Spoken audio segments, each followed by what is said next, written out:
చేసిన మొత్తం ఈ 4 మొదట మకురం, తర్వాత ఈతర మహిళ, తర్వాత వారధి, తర్వాత విధవ 4 కూడా చాలా చక్కగా ఆధునిక స్త్రీ ఎలా ఎదుగుతోంది, ఆత్మాభిమానం కానివ్వండి, ఆవిడ ఆలోచనలు కానివ్వండి, ఈ 4 చిన్న సినిమాల్లో చాలా చక్కగా ప్రజెంట్ చేశారు. మొదటి సినిమా మకురం. తల్లి కూతురు కారులో వెళ్తున్నారు. ఈవిడ సంప్రదాయాలు అభిమానించే మనిషి. ఆ పిల్ల పూర్తిగా ఆధునిక పోకడలున్న అమ్మాయి. ఆవిడ చెప్పేది పిల్ల వినిపించుకోకపోవడం ఈ రోజుల్లో జరిగేదే. అది మా ఇంట్లో కూడా ఉన్నారు. తల్లి చెప్పే మాటలు, అమ్మమ్మ చెప్పే మాటలు వినేవాళ్ళు ఎవరు లేరు. దృష్టికి అర్థం పడేయడం, చక్కటి డైరెక్షను. అయితే నాకు ఇక్కడ ఒక చిన్న డౌట్ ఏంటంటే, ఈ రోజుల్లో కూడా అద్దం కొనుక్కోలేని పరిస్థితుల్లో ఎవరైనా ఉన్నారా అన్నది ఒకటి రచయిత ఇక్కడ ఉంటే కొద్దిగా ఈ విషయంలో ఆలోచించాలని నేను కోరుకుంటున్నాను. కృష్ణ చైతన్య గారు ఈ మూవీ స్క్రిప్ట్ రైటర్. ఈ రోజుల్లో బాగానే సంపాదిస్తున్నారు, బాగానే ఉన్నారు. పిల్లల కోసం తల్లి సాక్రిఫైస్ చేయడం ఎక్కడైనా జరుగుతుంది. అలా చెయ్యకపోతే అమ్మ అనే పదానికి అర్థం లేదు. ఇవాళ అమ్మ అనగానే ప్రతి మనస్సు పులకించిపోవడానికి కారణం అమ్మ చేసే త్యాగాలు. ఇది వాస్తవం. అయితే నాకు ఇక్కడ ఒక చిన్న డౌట్, ఒక్క డౌట్ తప్ప, అదర్వైజ్ మూవీ చాలా బాగుంది. మంచి డైరెక్షన్, మంచి స్క్రిప్ట్. అమ్మాయి యాక్ట్ చేసిన అమ్మాయి కూడా చాలా బాగా చేసింది. నెక్స్ట్ ఈతర మహిళ. ఆత్మాభిమానం. అమ్మాయి సత్యనారాయణ గారు, ఇంకో ఆర్టిస్టు రజనీశ్రీ. ఆ అమ్మాయికి ఈ మధ్య అవార్డు కూడా ఇచ్చాను, క్షమించాలి, నేను అమ్మాయి పేరు మర్చిపోయాను. చాలా చక్కగా నటించారు. వాళ్ళ మనసులోని సంఘర్షణ, బాధ అద్భుతంగా చెప్పారు. అలాగే మిగతా అమ్మాయి ఫారెన్లో ఉన్న అమ్మాయి, విడిపోయిన అమ్మాయి మా అమ్మాయి కాబట్టి దాని గురించి నేను చెప్పలేను, మీరే చెప్పాలి. తర్వాత వారధి. ఇక్కడ మనకి ఆర్టిస్టుల ప్రాబ్లమా, లేకపోతే కొన్ని చిన్న ఈ నిడివి తక్కువ సినిమాల్లో కొన్ని చెయ్యలేని అసాధ్యమైన పనులు ఉంటాయి, కానీ సుసాధ్యం చేయడం అనేది ఒక టెక్నిక్. అమెరికా వెళ్ళి తల్లిదండ్రులు వైద్యం కోసం కొడుకు దగ్గరికి వెళ్ళి అక్కడ 5 రోజులు వాళ్ళు ఎలా గడిపారు ఏంటి అనేది కొడుకును చూపించకుండా తల్లిదండ్రులతో మాత్రమే ఈ కథ నడిపించిన తీరు చాలా బాగుంది. తల్లి ఆవిడ ప్రేమ లేదేమో కొడుకే అనుకుంటాను. స్టార్టింగ్ చూడగానే కొడుకు ఎయిర్పోర్ట్కి రాలేదు, మనమే వెళ్తున్నాను, కానీ కొంచెం నాకు అనిపించింది ఇది కొంచెం అసహజంగానే. అమెరికా రమ్మన్న కొడుకు ఎయిర్పోర్ట్కి రాకుండా ఎలా ఉంటాడు? తప్పకుండా వచ్చి వాళ్ళని రిసీవ్ చేసుకుంటాడు కదా, ఎలా రాకుండా ఉంటాడని కొంచెం. కానీ ఈ కథ నడిపించిన ఆ టెక్నిక్ని వీళ్ళు ఫాలో అవడం వలన అది మనకి ఆ విషయాన్ని చాలా సున్నితంగా చాలా బాగా చెప్పారు. చివరిలో కొడుకు ఎందుకు అలాగా ప్రవర్తించాడన్న విషయం, ఆవిడ తనకి క్యాన్సర్ అన్న విషయం భర్తకి చెప్పకుండా ఎంత చాలా చాలా చక్కగా, అసలు భర్తకి ఏమాత్రం తెలియకుండా చాలా బాగా ఆవిడ తన మేనేజ్ చేయడం అనేది చాలా బాగుంది. మీరే చేసుకోండి, అన్నీ నేర్చుకోండి, మీరే కాఫీ కలుపుకోండి అంటే కొంచెం మనకి కర్కశంగానే అనిపిస్తుంది. బహుశా మీరందరికీ కూడా ఏంటి ఇలా బిహేవ్ చేస్తారు, కానీ దాని పరమార్థం తను లేకుండా భర్త ఎలా బతికాలో ట్రైన్ చేస్తోంది ఆవిడ. ఒక స్త్రీ లేకపోతే, పురుషుడు లేకపోతే స్త్రీ బతుకుతుంది, ఎలాగోలా బతుకుతుంది. ఎందుకంటే భగవంతుడు ఆవిడకి ఆత్మస్థైర్యం ఇచ్చాడు. కానీ స్త్రీ లేకపోతే పురుషుడు బతకలేడు, చాలా కష్టం. డిపెండెంట్. మంచినీళ్ళు ఇంటికి ఇచ్చి ఆఫీస్ నుంచి ఒక గ్లాస్ మంచినీళ్ళు ఇవ్వు అని భార్యను పిలిచి మంచినీళ్ళు అడిగే పరిస్థితి భర్తది. అంటే భార్య మంచినీళ్ళు ఇస్తేగా తాగాడు, తనంతకు తను వెళ్ళి ఒక గ్లాస్ మంచినీళ్ళు తాగలేడు. డిపెండెన్సీ, భార్య కూడా ఒక విధంగా డిపెండెన్సీ కొన్ని విషయాలు, కానీ మానసికంగా ఆత్మస్థైర్యంతో ఉంటుంది. అది ఈ కథలో ఈ చిన్న ఇంకొంచెం టెక్నికల్, ఒకే ఒక పాత్రతో ఈ కథ నడిపించారు. ఆడపిల్లలు ఇలాంటి కష్టాన్నైనా ఎంత గుంభనగా ఎంత గంభీరంగా ఎదుర్కొంటారు.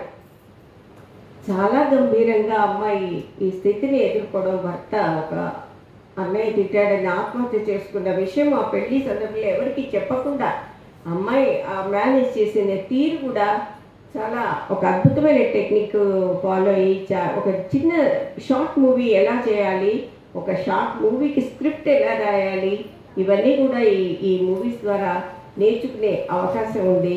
ఇంత మంచి మూవీస్ చూపించి ఇవాళ శివరాత్రి ఫాస్టింగ్ అయినా కూడా మమ్మల్ని రప్పించిన బిడిఎన్ సత్యనారాయణ గారికి తెలియజేస్తున్నాను. వాడు నాకు చాలా ఏళ్ళుగా తెలుసు, మంచి మిత్రుడు ఆయన. చాలా ఉత్సాహంగా ఆయన ఇవి చేస్తూ చాలా మంచి అవకాశం, షార్ట్ ఫిల్మ్స్ చూసే అవకాశం ఇక్కడ కల్పించడము. మిత్రుడు భూపతి గారు కూడా ఇందులో భాగస్వామి. ఈరోజు ఆయన రాలేదనుకుంటాను. ఎనీవే మరోసారి అందరికీ నేను శుభాకాంక్షలు తెలియజేస్తూ మంచి మూవీస్ చూడే అవకాశం అంటే విశ్లేషించే అవకాశం కూడా నాకు ఇచ్చినందుకు సత్యనారాయణ గారికి మరోసారి ధన్యవాదాలు తెలియజేసుకుంటూ అందరికీ నమస్కారం. నాటకాలు నేను చాలా వేయడం జరిగింది.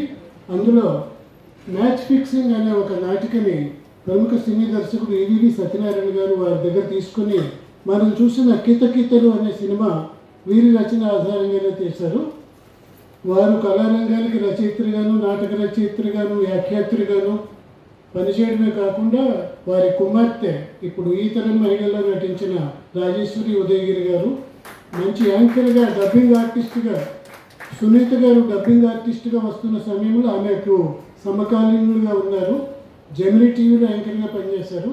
ప్రస్తుతం డల్లాస్లో రేడియో సురభి అని ఒక తెలుగు రేడియోని అద్భుతంగా నడుపుతున్నారు. వారు నేను అడగగానే అంటే వారితో నేను దూరదర్శన్ కూడా కలిసి నటించడం జరిగింది. వారు చాలా సరదాగా తనున్న పార్ట్ తనే షూట్ చేసి పంపించారు. డబ్బింగ్ కూడా అవసరం లేకుండా. వారి సహకారానికి అత్తలూరు విజయలక్ష్మి గారికి, వారి కుమార్తె నటిమణి ఉదయగిరి రాజేశ్వరి గారికి ధన్యవాదాలు తెలియజేసుకుంటున్నాము. అలాగే ఈనాడు దాశరథి గ్రూప్లోకి కొంత ఉత్సాహంగా ఒక నటీమణి శ్రీదేవి గారు వారిని లేచి నిలబడవలసిందిగా కోరుతున్నాను. శ్రీదేవి గారు త్వరలోనే వారు మన కొన్ని కార్యక్రమాల్లో కనబడబోతున్నారు. Thank you very much. అలాగే సుధాకర్ గారు డైరెక్టర్, వారు కూడా ఈనాడు కార్యక్రమానికి వచ్చారు. అలాగే శ్రీధర్ గారు. సార్ రాజశేఖర్ లేచి నిలబడండి sir. You are welcoming to Dasharathy Theatre Group. We are expecting more programs. Please join. Thank you very much. Managing Committee కార్యదర్శి గారు శ్రీ ఎస్ వినయ్ కుమార్ గారిని వేదిక మీదకి రావాల్సిందిగా ఆహ్వానిస్తున్నాను. మనకి ఆత్మీయ అతిథిగా హాజరైన శ్రీ ఆయన కళాకారుడు మొదట అనేక షార్ట్ ఫిల్మ్స్ తీశారు. ముఖ్యంగా కొన్ని పౌరాణిక పాత్రలు అద్భుతంగా చేశారు. పేరు పొందిన రంగస్థల నటుడు. ఆల్రెడీ మనకి హైదరాబాద్ లవ్ అని ఒక షార్ట్ ఫిల్మ్ పంపించారు. త్వరలోనే దాన్ని షెడ్యూల్ చేస్తున్నాము. మరికొన్ని షార్ట్ ఫిల్మ్స్ కూడా వారు వారి యొక్క యూనియన్ మెంబర్స్ ద్వారా మనకు పంపిస్తారు. తద్వారా అనేక మంది సినీ రంగస్థల నటులు తరచుగా ఈ కార్యక్రమంలో పాల్గొని ఈ కార్యక్రమానికి మరింత వన్నె తెస్తారని ఆశిస్తున్నాము. అలాగే శ్రీ సాధనాల వెంకటస్వామి నాయుడు గారు, ఆయన సినీ గీత రచయిత, నంది బహుమతి గ్రహీత, గాయకుడు, నటుడు, అనేక సాహిత్య కార్యక్రమాలు నడిపిస్తున్నవారు. వారు ఇక్కడికి రావడం మనకు ఆనందదాయకం. మరి మహిళా దినోత్సవం రోజు మనందరికీ నోరు తీయగా చేసి మనకి కొంచెం సత్కార కార్యక్రమాలు స్పాన్సర్ చేసిన డాక్టర్ సుశీల గుడి గారిని కూడా వేదిక మీదకి వచ్చింది. తప్పదు, మహిళల కోట.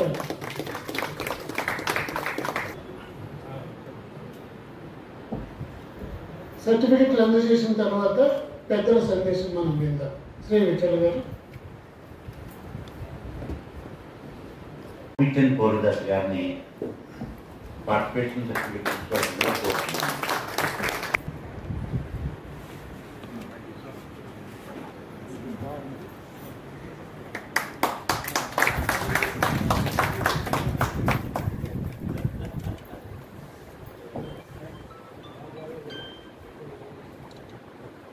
వారధి షార్ట్ ఫిల్మ్ డైరెక్టర్ గారు సత్యాగ్రహ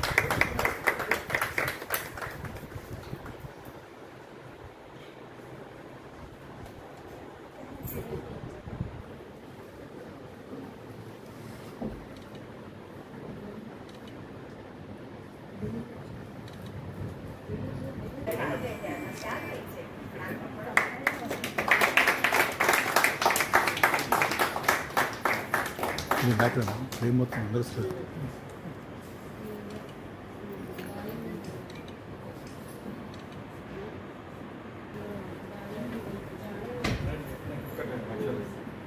నేను ఒక షార్ట్ ఫిల్మ్ తీసాము, ప్రియమైన శత్రువు అని, అందులో కూడా నటించింది. త్వరలోనే ఆ చిత్రం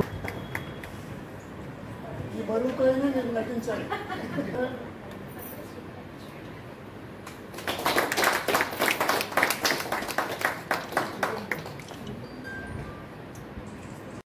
శ్రీ బి నోకరాజు గారు, general secretary, Telangana movie TV digital artist union. మంచి కళాకారుడు. వారి దాకా నాకు చాలా సంతోషదాయకమైంది. వారిని తమ ఆనందాన్ని, తమ సందేశాన్ని మనతో పంచుకోవాల్సిందిగా కోరుకుంటున్నాను. అందరికీ నమస్కారం అండి. ముందుగా మహిళా మనులందరికీ మహిళా దినోత్సవ శుభాకాంక్షలు. అలాగే ఇలాంటి ప్రోగ్రామ్స్ చేస్తున్నటువంటి బిడిఎల్ సత్యనారాయణ గారి బృందానికి హృదయపూర్వక ధన్యవాదాలు అనుకుంటున్నాను.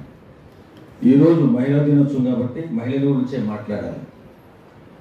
ఇప్పుడు చక్కటి ఈ 4 చిత్రాలు చూపించారు మాకు. చాలా ఖాళీ టైము, బిజీగా ఉంటుంటాం మేము, కానీ ఈవేళ మంచి షార్ట్ ఫిల్మ్ చూపించారండి. మీకు ధన్యవాదాలు. ఇలాంటి ప్రయత్నం చేస్తున్నారు, గొప్ప ప్రయత్నం ఇది. ఎందుకంటే ప్రతి రెండో శుక్రవారం 4వ శుక్రవారం అంతేనా, రెండో శుక్రవారం 4వ శుక్రవారం 4 షార్ట్ ఫిల్మ్ సేకరించి ప్రదర్శించడం అంటే సామాన్య విషయం కాదు. చాలా గొప్ప ప్రయత్నం. మీరు ఇది చాలా ముందుకు వెళ్ళాలని కోరుకుంటున్నాం, మనస్ఫూర్తిగా కోరుకుంటూ మా తరపున, మా Telangana movie TV and digital artist union తరపున ప్రత్యేకంగా మీకు నెలకు 1 షార్ట్ ఫిల్మ్ అయినా నేను ఇస్తాను. మంచి మెసేజ్ను షార్ట్ ఫిల్మ్స్ తీస్తాం. ఉన్నాయి కూడా మా వాళ్ళు చాలామంది, మన కుర్రోళ్ళు చాలామంది యాక్ట్ చేశారు. వాళ్ళందరినీ రిక్వెస్ట్ చేసైనా ఆ షార్ట్ ఫిల్మ్స్ అని మీకు అందజేస్తాను తెలియజేసుకుంటూ, మరొక్కసారి మహిళా మనులందరికీ పాదాభివందనం చేసుకుంటూ, నమస్కారం చేసుకుంటూ ధన్యవాదాలు తెలుపుకుంటాం. థ్యాంక్ యూ అండి. Thank you very much.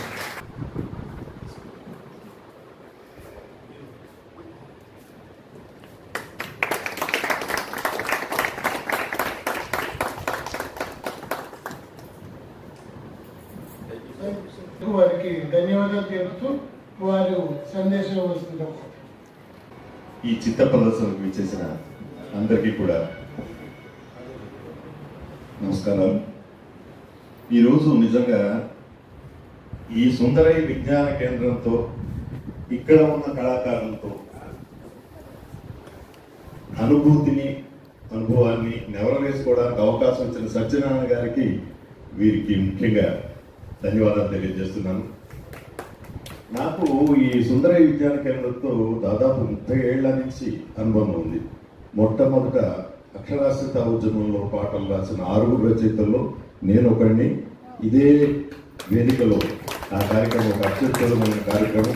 బాలగారు Gopalakrishna లాంటి వాడు మరో స్వాతంత్ర ఉద్యమంలో పాల్గొన్నంత గొప్ప అనుభవం ఇది అని ఆయన ఈనాడు నిర్వహించిన సభలో అన్నారు. అలాంటి కార్యక్రమంతో నేను ఇదే వేదిక నుంచి రచయితగా ఆంధ్రదేశానికి పరిచయం అన్నమాట.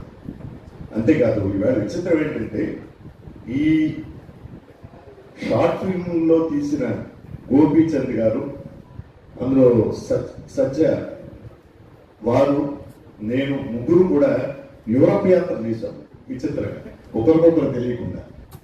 ఆ యూరోప్ యాత్ర నుంచి మాది అంటే ఇప్పటి వరకు నేను సాహిత్య రంగంలో ఉన్నాను, అలాగే ఈ మధ్య నేను సినిమాలకి పాటలు రాశాను. గోపీచంద్ర గారు దీంతో తోబుటూలు అని ఈ మధ్య షార్ట్ ఫిల్మ్ కూడా యాక్ట్ చేశాను. అంటే రంగం ఒక పరిచయం వల్ల ఎలా మారుతుంది, ఇలాంటి మంచి మిత్రులు ఉండడం వల్ల. అలాగే మా అత్తలూరి విజయలక్ష్మి గారు 30 ఏళ్ళ అనుబంధం. ఎదగాలని వారు కొన్ని ప్రణాళికలతో ఉన్నారు. వారి ప్రణాళికలు, వారి ఆశీస్సులు తెలియజేయవలసిందిగా శ్రీ వినయ్ కుమార్ గారికి. అందరికీ నమస్కారం. షార్ట్ ఫిలిమ్స్ అనేవి ఒక తమ ప్రతిభను చాటుకోవడానికి సినిమాల్లో చెప్పడానికి అవకాశం లేనటువంటి అంశాలు. ఎందుకంటే అది ఫస్ట్ కమర్షియల్ కనుక రచయితకు కానీ దర్శకుడికి కానీ ఉన్నటువంటి అభిప్రాయాన్ని తాను ఏం చెప్పదలుచుకున్నాడో దాన్ని చెప్పడానికి ఉండేటువంటి అవకాశం చాలా పరిమితంగా ఉంటుంది సినిమా. ఈ షార్ట్ ఫిల్మ్స్ వచ్చి ఆ గ్యాప్ని పూర్తించాయి. అయితే దీంట్లో ప్రదర్శించడానికి సరైన వేదిక లేదు. రవీంద్ర భారతిలోనేమో చాలా వెయిటింగ్ లిస్ట్ ఉంటుంది అని సత్యనారాయణ గారు చెప్తే సరే మన దగ్గర ప్రారంభిద్దామని ప్రారంభించాము. అప్పటి నుంచి రెగ్యులర్గా ప్రతి నెల 2 సార్లు 2 వారాలు, 2వ శుక్రవారం 4వ శుక్రవారం ఈ ఫిలిమ్స్ జనం బాగానే వస్తున్నారు, చూస్తున్నారు, సంతోషమైనటువంటి. ఇది కాకుండా కొన్ని డాక్యుమెంటరీస్ నిర్మించడము, సహకరించడము కూడా చేయాలి అనేది మేము అనుకున్నాము. అట్లా డాక్టర్ ఏఎస్ రావు ఈసీఎల్ వ్యవస్థాపకుడు, ఆయన పేరు మీద ఒక డాక్యుమెంటరీ దాదాపు అయిపోయింది. అది ఈరోజే దాని పాట కూడా ఫైనల్గా నేపథ్య గానం కూడా రికార్డ్ అయింది. అది త్వరలోనే మేము ముందు ప్రదర్శనకు వస్తాం. చాలా గొప్ప పని అది. ఆ ఈసీఐలో రిటైర్ అయినటువంటి ఎంప్లాయీస్ చందాలు వేసుకొని ఒక 5 లక్షల రూపాయలు సేకరించి ఆ డాక్యుమెంటరీని తీశారు. అదేవిధంగా ఇంకో కొన్ని డాక్యుమెంటరీస్ కూడా రూపకల్పనలో ఉన్నాయి. ఇది కాకుండా ఇందాక మీరు చెప్పినట్టు ప్రగతి నగర్లో పెట్టినట్టుగానే ఇక్కడ కూడా జూలై 2న దాశరథి వర్ధంతి ఉంది. ఈ థియేటర్కి ఈ మొత్తం సుందరయ్య విజ్ఞాన కేంద్రంలో అన్ని హాల్స్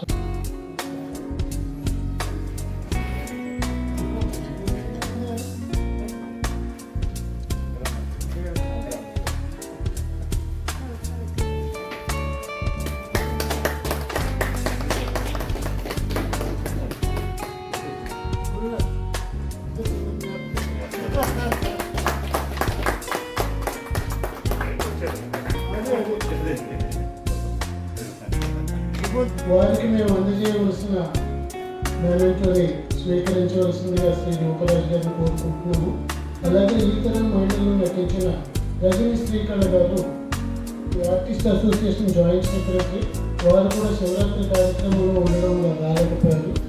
వారికి అందజేయవలసిన షాలు కూడా మీకే ఇస్తాము. ఈ 2 వారికి అందజేసి మా తరఫున ధన్యవాదాలు తెలియజేయవలసిందిగా కోరుకుంటున్నాము.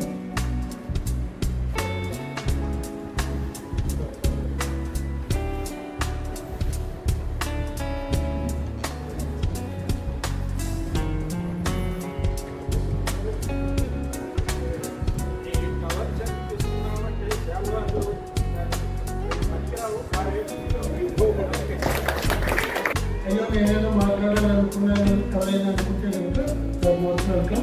అదర్వైజ్ అందరికీ ధన్యవాదాలకు. ఈ సభను ఇంతతో ముగిస్తున్నాము. 22 మార్చిన మా తదుపరి చిత్ర ప్రదర్శన ఉంటుంది. రేస్ 99 అనే చలనచిత్రాన్ని థియేటర్లో రిలీజ్ చేశారు. రేపు మార్నింగ్ 10 గంటలకి పంజాగుట్ట గలేరియా పీవీఆర్ మాల్లో ఒక ప్రదర్శన ఉచితం. మన సభ్యులకి 10 గంటలకు ఎవరైనా వెళ్ళి జగన్మోహన్ గారి మనకు ఇన్విటేషన్ పంపించారు, గ్రూప్లో పెట్టాము. అదొక ప్రయోగాత్మక చిత్రం, తప్పనిసరిగా చూడండి, వారు కూడా సంతోషిస్తారు. Thank you once again. అందరికీ ధన్యవాదాలు. ఈ సభను ఇంతటితో ముగిస్తున్నాను. నమస్కారం.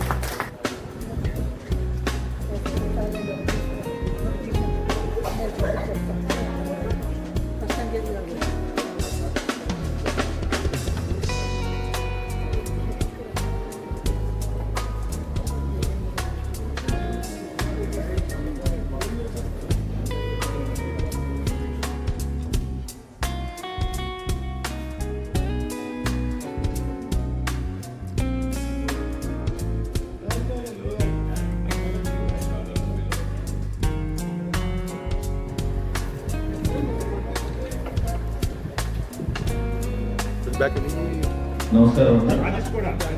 మీరు యూనియన్లో చేరాలనుకుంటే స్టేజ్, షార్ట్ ఫిల్మ్, సినిమా ఏదైనా సరే చేస్తున్న వారైతే మా యూనియన్లో చేరండి. మన యూనియన్ అన్ని విధాలుగా అవకాశాల కోసం అండగా ఉండడం కోసం పెట్టినటువంటి యూనియన్. మనది 1300 మంది, 1300 కుటుంబాలు ఉన్నాయి మన యూనియన్లో. మాకంటే పెద్దది, మాకంటే కూడా బలంగా ఉంది. కాబట్టి చేరాలని ఆసక్తి ఉన్న వాళ్ళు ఎవరైనా నా ఫోన్ నెంబర్కు సజ్జన గారి ఉంటుంది కాబట్టి తీసుకుని ఫోన్ చేసి రావచ్చు. Thank you very much. Thank you sir.